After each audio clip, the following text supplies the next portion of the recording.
नमस्कार दोस्तों, मेरा नाम डॉक्टर मुकेश कुमार और आप देख रहे हैं हेल्दी भारत।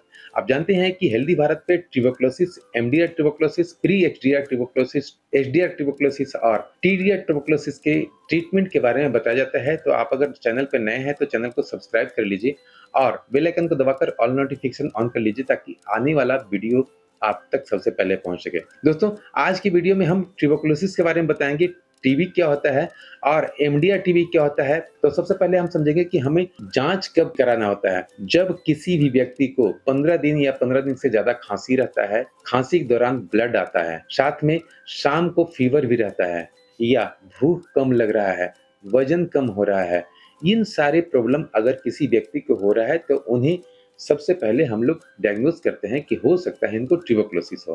तो उनका सैंपल टेस्ट करवाते हैं, खास करके खखार का टेस्ट करवाते हैं जिसे अस्पुटम कहते हैं। अस्पुटम में सबसे पहले टेस्ट जो किया जाता है वो अस्पुटम फॉर एएफबी स्लाइड से टेस्ट किया जाता है।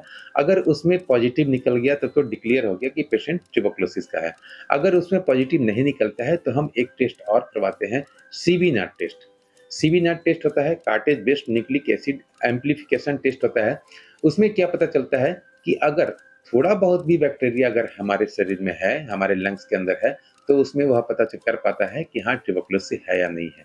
और दूसरी बात, अगर हमें पॉजिटिव निकल भी गया है उसके बाद भी हम सीबी नॉट टेस्ट कराते हैं, उससे यह पता चल पाता है कि हमें जो टीबी हुआ है वह जनरल टीबी है या फिर सेकेंड लाइन टीबी है। सेकेंड लाइन टीबी किसको कहते हैं? जनरल टीबी का जो दवा होता है, 4 तरह का दवा होता है जिसमें रिफाम्पिसिन, आइसोनियाज़िड, एथम्बुटोल और पैराजिनामाइड, ये चारों दवा होता है जो कि जनरल ट्यूबरकुलोसिस में दवा चलाया जाता है।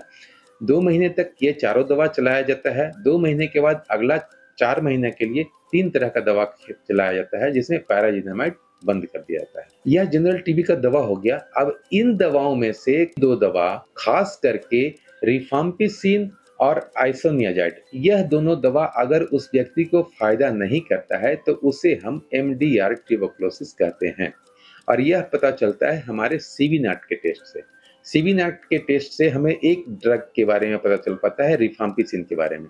वहां पर सपोज कीजिए कि किसी व्यक्ति को अगर टीबी का बैक्टीरिया पाया गया उनके स्लाइड के टेस्ट में या फिर किसी भी तरह से उनके एक्सरे में पता चल पाया कि हाँ इनको टीबी है। और बहुत सारे व्यक्ति ऐसा भी कंफ्यूज हो जाते हैं कि सर हमारा स्पुटम में टेस्ट नहीं आ रहा था पॉजिटिव, लेकिन एक्सरे में था तो डॉक्टर ने दवा लिख दिया टीबी का। वह इसलिए लिखे क्योंकि स्पुटम आप जो दे रहे हैं, हो सकता है कि स्पुटम आपके लंग्स से नहीं आकर के आप सिर्फ सलाइवा दिए हो जांच में, तो उसमें आपको नेगेटिव आ सकता है। लेकिन अगर आपको प्रीवियसली कभी भी पहले टीबी नहीं हुआ था और एक्सरे में पैच दिखाई दे रहा है डॉक्टर को, तो वह या फिर इनफिल्ट्रेशन जो हम लोग अपने लैंग्वेज में समझते हैं, वो अगर दिखाई दे रहा हो तो डॉक्टर आपको टीबी की दवा लिख सकते हैं। लेकिन आप सीबी नॉट टेस्ट करा लेंगे तो वहां से यह पता चल पाएगा कि आपको जनरल टीबी है या फिर एमडीआर है। जनरल टीबी रहेगा तो वहां सीबी नॉट में पॉजिटिव आ सकता है, नहीं भी आ सकता है अगर स्लाइवा ही आप अगर देंगे तो।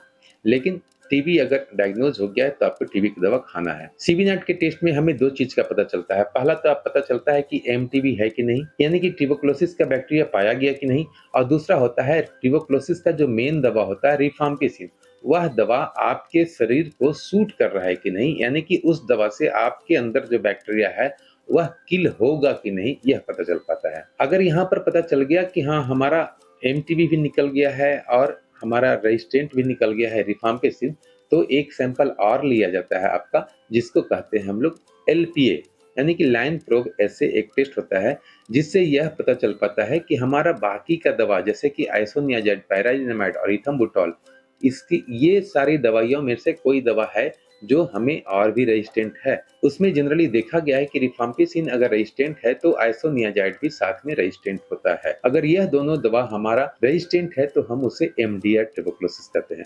एक व्यूअर ने हमारा एक क्वेश्चन किए थे कि सर कैसे समझे कि हमारा एमडीआर है। मेरे ख्याल से आप समझ गए होंगे कि एमडीआर ट्यूबरकुलोसिस किसे कहते हैं। मैं फिर से रिपीट कर दे रहा हूँ, जनरल टीबी की दवा जिसमें 4 तरह की दवाइयां खिलाई जाती है। पहले नंबर पर रिफाम्पिसिन, दूसरे नंबर पे आइसोनियाज़िड, तीसरे नंबर पे पैराजिनामाइड और चौथे नंबर पे इथम्बुटोल। यह चारों दवा में से कोई 2 दवा, लेकिन मेनली रिफाम्पिसिन और आइसोनियाज़िड, यह दोनों दवा आपके शरीर को सूट नहीं कर रहा है, वह फायदा नहीं कर रहा है, तो हम उसे एमडीआर कहते हैं। क्लियर हो गया होगा। अब रह गई बात कि हमें एमडीआर तो हो गया, इसके पहले भी कुछ होता है क्या?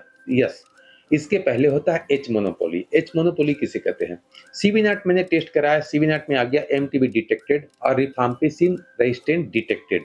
लेकिन मैंने एलपीए टेस्ट भेजा था जिसमें पता चलना था कि आइसोनियाज़ाइड, पैराज़िनामाइड और इथाम्बुटोल यह तीनों दवा है वह हमें फ़ायदा कर रहा है कि नहीं। वह मालूम चला कि आइसोनियाज़ाइड, पैराज़िनामाइड और इथाम्बुटोल यह तीनों की तीनों दवा आपको रेजिस्टेंट नहीं है, यानी कि सेंसिटिव है।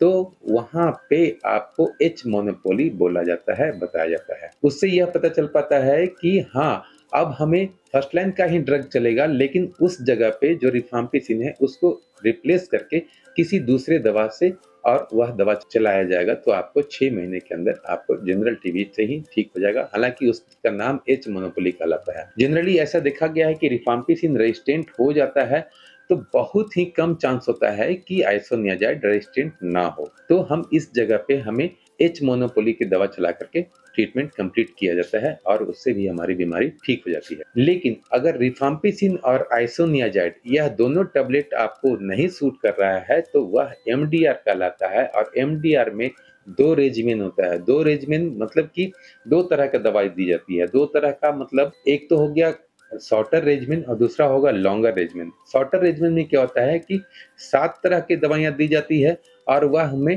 शुरुआत के 4 महीने तक अलग दवाइयाँ खाई जाती है और अंत के 5 महीने तक अलग दवाइयाँ खाई जाती है। यह हो गया शॉर्टर रेजिमेन। और लॉन्गर रेजिमेन जो दूसरा होता है उसमें शुरुआत से लेकर के 18 महीने तक, यानी कि पहला दिन से लेकर के 18 महीने तक हमें 5 तरह की दवाइयाँ दी जाती है और पाँचों के पाँचों शुरुआत से लेके अंत तक खाना होता है। बीच-बीच में जाँच होता है सभी में, क्योंकि उसमें यह पता चलते रहता है कि हाँ, हम जो दवा खिला रहे हैं वह सही से उपयोग हो रहा है कि नहीं, इंटरनली कितना फ़ायदा कर रहा है, यह जानने के लिए 3 महीने पर, चौथे महीने, 5वें महीने, छठे महीने जैसे-जैसे वो बताते हैं उस तरह से आपको जाँच कराने के लिए बुलाया जाता है। स्पुटम का टेस्ट लिया जाता है, उसे टेस्ट के लिए भेज दिया जाता है।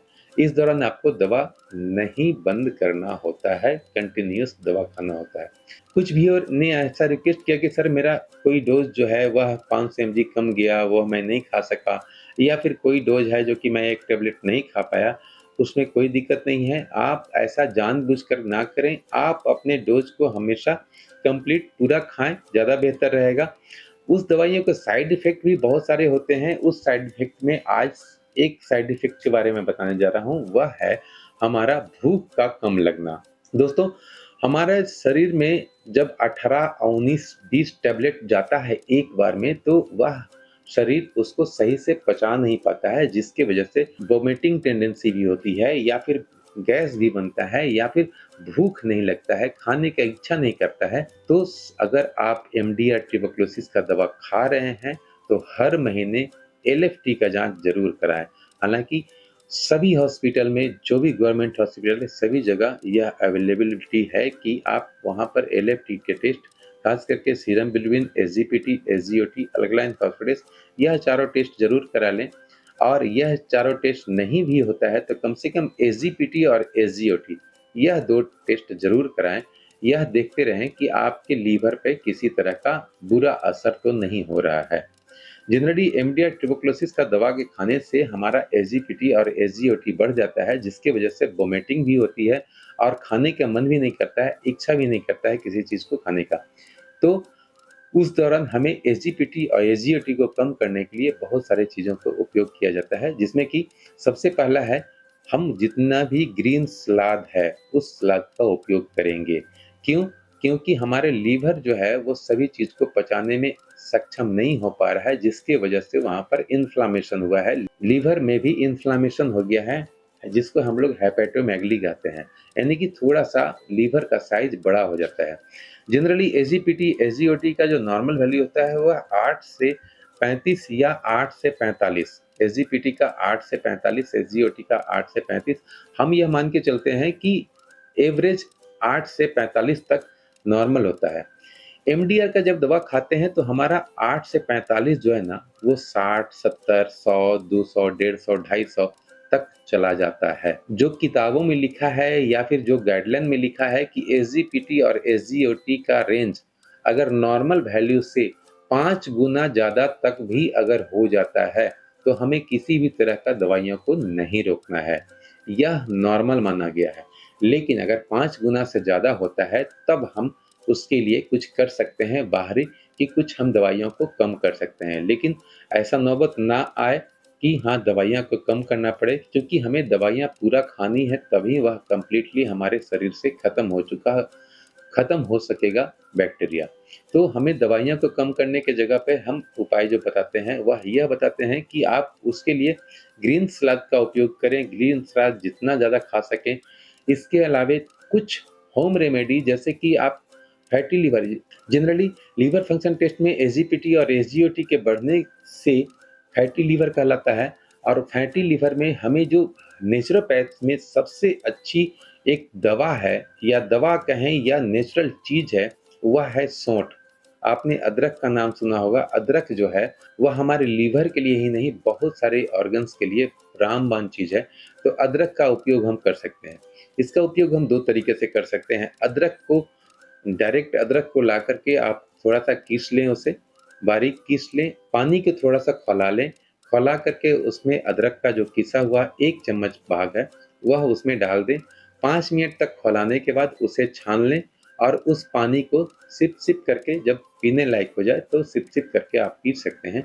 उससे भी आपका एसजीपीटी, एसजीओटी लेवल नॉर्मल हो जाएगा और आप अपने पूरा कोर्स कर सकेंगे। दूसरा उपाय है कि अदरक का जो सूखा हुआ भाग होता है, जिसे हम सौंठ कहते हैं, आप बाज़ार में भी ले सकते हैं। बाज़ार में सौंठ के नाम से बहुत आराम से मिल जाता है। किसी भी ग्रोसरी स्टोर में आपको सौंठ मिल जाएगा। सौंठ को ला कर के आप उसे कूट करके पाउडर बना लें। आप पाउडर के रूप में भी आप उसका इस्तेमाल कर सकते हैं।